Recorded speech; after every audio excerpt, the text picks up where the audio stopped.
And process pa po yun. Congrats, Gwapa. Yes, thank you po sa inyo ulit. Congrats din po.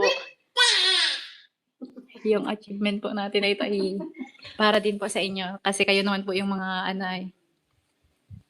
kayo po ang dahilan kung bakit po tayo na-monetize sa panonood nyo po ng ating mga short video, mga yan live. Kakamarathon po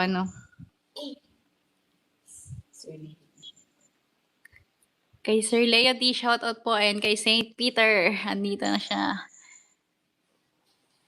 Then kini papalipad ni Boss Kapesa. Ay, grabe. Issue na naman yan, kuya. Issue na naman yung 10K na palipad na yan. Totoo ba, Bian? Fake daw ang sinabi mong bitak-bitak. Ay, ba't po ako magsasabi ng fake? Hindi po pwede yan. Pag tayo po magsasabi, dapat laging may may evidence ba? Gusto niyo po ba makakita agad ng ebidensya na hindi po ako nagsisinungaling? Wait lang. Ayan guys. Tumba natin to Ayan Yan lang muna.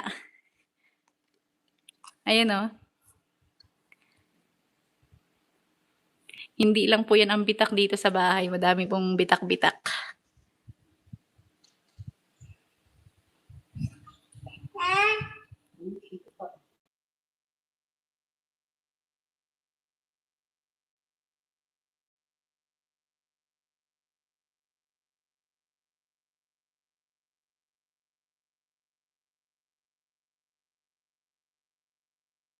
So yan po sa mga naghahanap po dyan ng bitak-bitak at nagsasabi pong nagsisinungaling po ako at papakita po natin. Wait lang. Papakita na po natin yung mga bitak-bitak kasi talagang ayoko pong sinasabihan ng sinungaling kasi hindi po ako sinungaling na tao. Ayan guys Nakikita niyo po ba ito? Kwarto po ito nila mama. Yan. Ang haba po Ayan po ang mga bitak-bitak. Ito guys. Yan po. Nagsasabi po ako ng totoo. Ayoko pong nagsisinungaling. Hindi po ako sinungaling na tao. Ayan guys. Ayan Yan. Gawa po yun ng paglindol.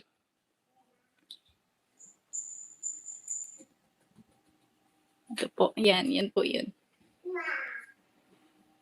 Dito po yan sa kwarto nila mama guys. Ayan pa guys Si Butchog nag-aarte. Si Butchog. Gising pa po ay. Kaya may maingay pa po dito. Ayan nakita niyo na po ba? Di pa ako nagsisinungaling. Ayun.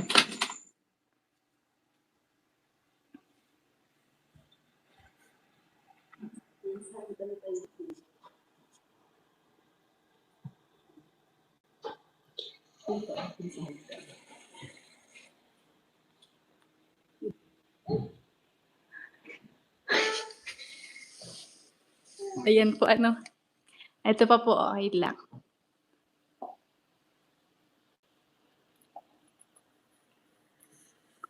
Ayun po, ayun. Ayan po. Grabe nga po yung kaba po ni mama ay. Nervyosa pa naman po si mama. Kinakabahan ka. Ito po yun. Ito nga po ang kinakatakot ko dito. Isa po sa kinakatakot ko kasi parang matitikal na po itong sa dito. Ito po, yan. Medyo bukan na po yan dyan sa may yan, chandelier.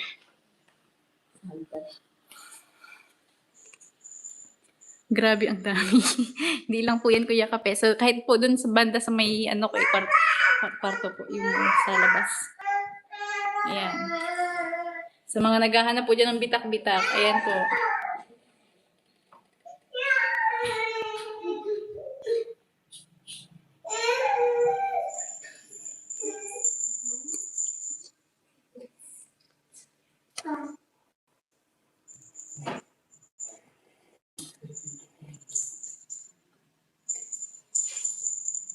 Pagin ko pa niya ni Dio.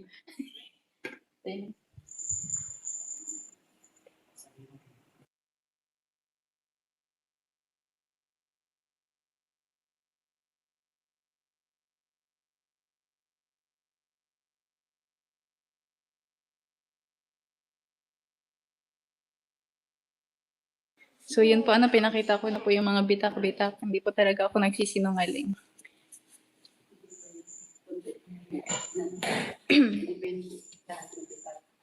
Ano naman po bagang mapapala ako sa pagsisinungaling? Delikado yan, baka gumuho. Kaya nga po eh.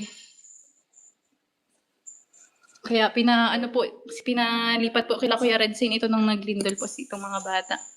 Tapos sa tindahan po kami natulog.